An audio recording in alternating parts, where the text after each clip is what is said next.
président de la transition, le colonel Assimi Goïta, a officiellement mis en place le comité de pilotage du dialogue intermalien pour la paix et la réconciliation.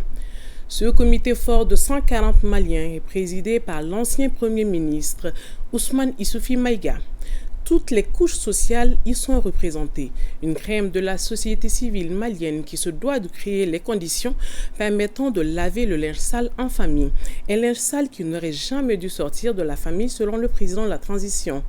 Pour le colonel Assimi Goïta, il est urgent de réinstaurer la paix et réconcilier tous les fils du Mali. Le chef de l'État est convaincu que le dialogue entre Maliens est la seule clé pour ouvrir cette porte. Nous l'écoutons au micro de Sira Batili.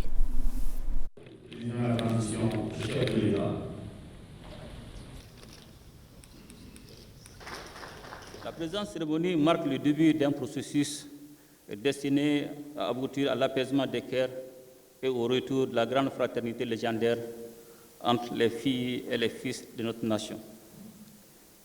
Il me plaît donc de vous adresser mes salutations cordiales et mes remerciements pour votre engagement à tous pour cette grande cause nationale.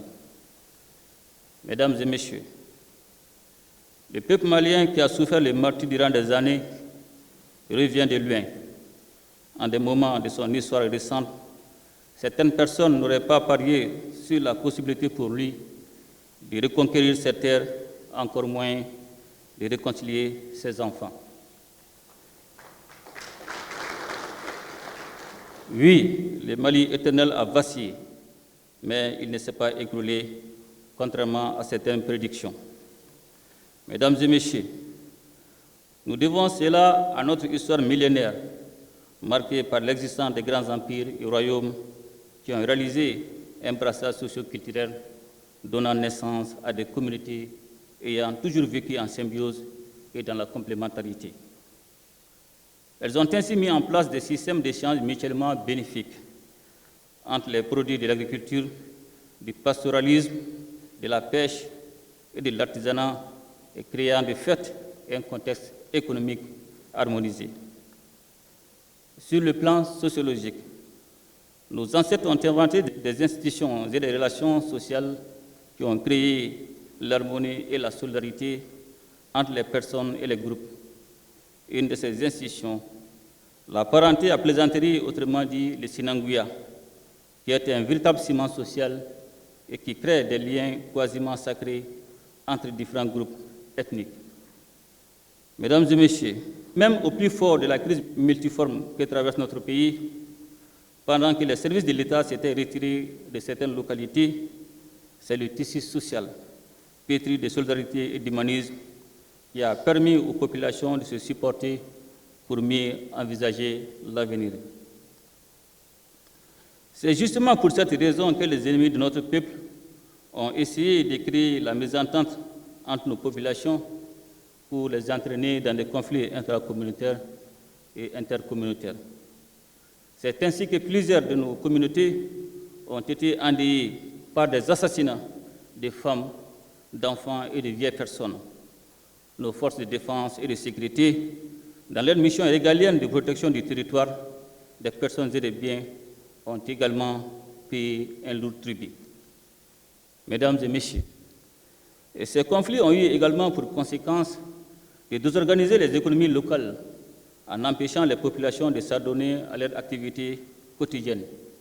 Ainsi, des communautés entières ont été plongées dans une extrême précarité et ont dû quitter leur terroir pour devenir des réfugiés ou des déplacés, compromettant l'avenir de toute une génération d'enfants par manque d'éducation adéquate. C'est le lieu de rendre hommage à toutes les victimes civiles et militaires de cette dure épreuve imposée à notre pays par des personnes qui ne sont motivées que par l'idée d'installer et d'entretenir une économie criminelle au détriment du peuple. Je voudrais aussi saluer la résilience dont l'ensemble du peuple malien a fait preuve et qui nous a permis de maintenir le cap malgré l'adversité que nous affrontons quotidiennement. Mesdames et messieurs, grâce à la bravoure et au don de soi des femmes, notre État a recouvré son autorité sur l'ensemble du territoire dont certaines avaient voulu faire une enclave en ayant pris le soin d'opposer les enfants du même pays. Cette unité retrouvée par notre peuple a été saluée par l'ensemble de ses filles et fils, et fiers de leur histoire commune et animés par un fort sentiment patriotique et la volonté ferme de recoudre le tissu social malheureusement fragilisé par les conflits inutiles. Aussi, nous avons décidé de créer les conditions d'un dialogue entre les filles et les fils de notre peuple, conduits par eux-mêmes en vue de restaurer la paix, de consolider l'unité nationale et de raviver le vivre ensemble. Ceci était d'une urgente nécessité, tant l'accord pour la paix et la réconciliation issu du processus d'Alger était devenu pour certains acteurs un fonds de commerce et un moyen de prolonger la souffrance de nos populations meurtries. Oui, c'est bon.